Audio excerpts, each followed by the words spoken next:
Eat the frog. अध्याय 13। प्रमुख बाधाओं को पहचानें। अपने सारे विचार उस काम पर केंद्रित कर लें जो फिलहाल आपके हाथ में हो।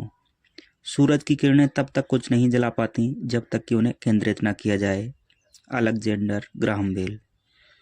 आप जहां पर हैं और जिस प्रमुख लक्ष्य या उद्देश्य को हासिल करना चाहते हैं उसके बीच एक बड़ी बाधा है जिससे उबरने के बाद ही आप वह प्रमुख लक्ष्य हासिल कर सकते हैं। वह कौन सी चीज़ है जो आपको पीछे रोक रही है? कौन सी चीज़ लक्ष्य तक पहुंचने में आपकी गति को तय करती है? कौन सी चीज़ तय करती है कि आप वर्तमान जगह से अपनी मनचाही मंजिल तक कितनी तेज़ी से पहुंच सकते हैं?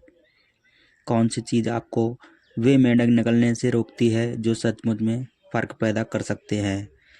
आप तब तक अपने लक्ष्य को हासिल क्यों नहीं कर पाए? ये कुछ सबसे अहम सवाल हैं जो आप निजी उत्पादकता और प्रभावकारिता के उच्च स्तरों को हासिल करने के लिए पूछ सकते हैं। जब भी आप कुछ करते हैं तो हमेशा कोई ना कोई सीमित करने वाला घटक होता है जो तय करता है कि आप इसे कितनी जल्दी और कितनी अच्छी तरह से पूरा कर सकते हैं।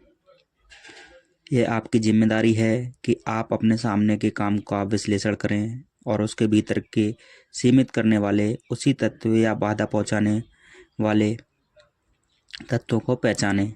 फिर आपको अपनी सारी ऊर्जा उसी तत्व या बाधा को खत्म करने के लिए केंद्रित करनी चाहिए। सीमित करने वाले घटक को पहचानना। लगभग हर काम में, चाहे वह छोटा हो या बड़ा हो,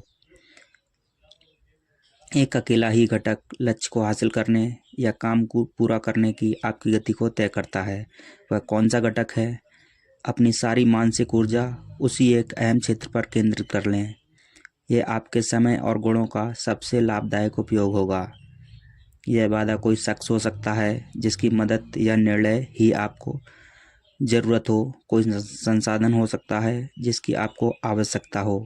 संगठन के किसी हिस्से की कमजोरी हो सकती है या और कुछ भी हो सकता है, लेकिन सीमित करने वाला घटक होता ज़रूर है और इसे खोजना हमेशा आपकी जिम्मेदारी है। मिसाल के तौर पर, बिजनेस का उद्देश्य ग्राहक बनाना और उन्हें कायम रखना है। कंपनी पर्याप्त संख्या में यह काम करके मुनाफा कमाती है और तरक्की करती है।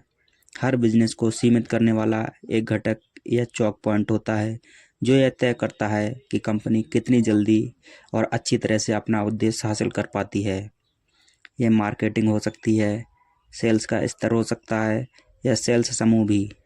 यह लागत या उत्पादन विधियाँ हो सकती हैं, यह कैश फ्लो या लागत का स्तर हो सकता है। कंपनी की सफलता प्रतिस्पर्धियों, ग्राहकों या वर्तमान बाजार द्वारा तय की जा सकती है। घटक बहुत से होते हैं, लेकिन इनमें से एक घटक बाकी किसी से भी ज़्यादा यह तय करता है कि कंपनी की तरक्की और मुनाफे के लक्ष्यों को कितनी जल्दी हासिल करती है। वह घटक कौन सा है? किसी प्रक्रिया में सीमित करने वाले घटक की सटीक पहचान करें और उस पर पूरी एकाग्रता से काम करने से आमतौर पर कम समय में इतनी जल्दी और ज़्यादा तरक्की हो सकती है जितनी कि किसी दूसरे तरीके से नहीं हो सकती है। बाधाओं पर 80-20 का नियम लागू करना। 80-20 का नियम आपके जीवन और कामकाज की बाधाओं पर भी लागू होता है। इसका मतलब है कि आपकी 80% बाधाएं आपको लक्ष्य हासिल करने से रोकने वाले घटक अंदरूनी हैं। वे आपके भीतर हैं, आपके निजी गुणों, योग्यताओं, आदतों, अनुशासन या क्षमताओं के भीतर, या फिर वे आपकी कंपनी या संगठन के भीतर हैं। सीमित करने वाले सिर्फ 20% घटक ही आपके हैं, आपकी कंपनी के बाहर के होते हैं। सिर्फ 20% ही बाहरी यानी प्रतिस्पर्धा, बाजार, सरकार या अन्य संगठन के रूप में होते हैं। हो सकता है कि आपकी प्रमुख बाधा कोई छोटी जो स्पष्ट ना हो। आपको किस चीज़ ने रोक रखा है इसका पता लगाने के लिए कई बार तो आपको प्रक्रिया के हर चरण की सूची बनानी होती है और हर गतिविधि की जांच करनी होती है।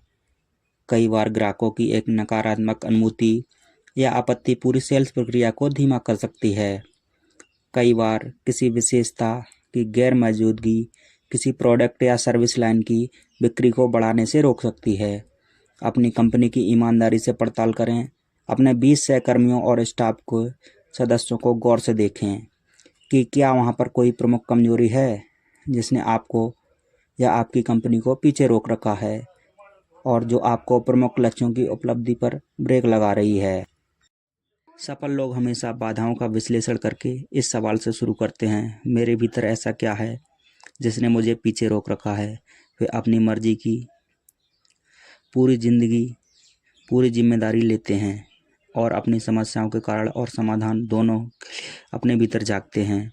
सीमित करने वाले घटक या योग्यता का अपने भीतर पता लगाने के लिए आप में गहराई से झांकने और ईमानदारी होनी चाहिए।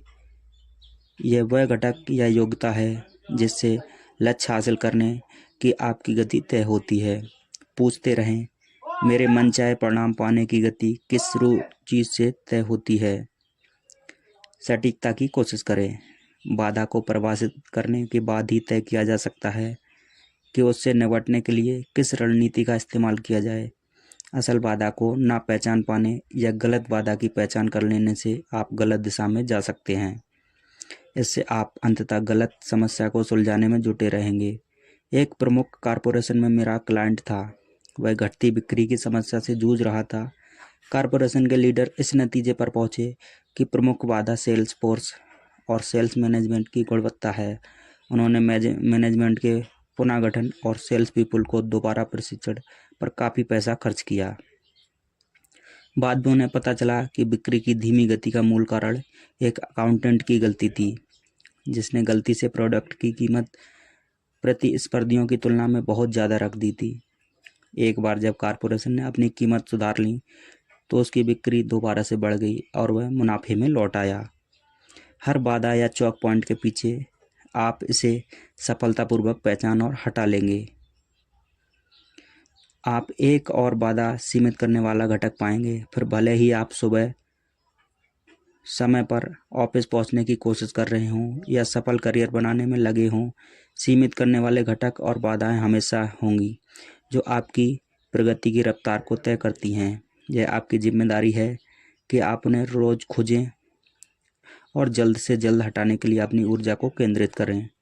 अगर आप दिन की शुरुआत किसी प्रमुख बाधा को हटाने के लिए करते हैं तो आप ऊर्जावान और सशक्त महसूस करेंगे। तब आप काम में जुटने और उसे पूरा करने के लिए प्रेरित होंगे। हमेशा कोई ना कोई बाधा ज़रूर होती है। अक्सर किसी बाधा या सीमित करने वाले घटक को हटाना ही महत्वपूर्ण मेंढक होता है जिसे आप उस पर निगल सकते हैं। सबसे मुश्किल काम सबसे पहले। हर सुबह एक मेंढक निगल लें। आज ही जीवन में अपने सबसे महत्वपूर्ण लक्ष्य का पता लगाएं। वह क्या है? वह कौन सा लक्ष्य है जिसे हासिल करने से आपकी ज़िंदगी पर सबसे सकारात्मक प्रभाव पड़ेगा। करियर में एक उपलब्धि आपके जीवन पर सबसे ज़्यादा सकारात्मक असर होगा। नंबर 2, उस एक बाहरी या अंदरूनी बाधा का पता लगाएं जो उस लक्ष्य को हासिल करने की गति तय करती है। पूछें, मैं अब तक वहाँ क्यों नहीं पहुँच पाया? मेरे भीतर ऐसा क्या है जिसने मुझे पीछे रोक रखा है? जवाब जो भी हो, फौरन काम में जुट जाएं। कुछ भी करें, लेकिन बस शुरू कर दें। धन्यवाद।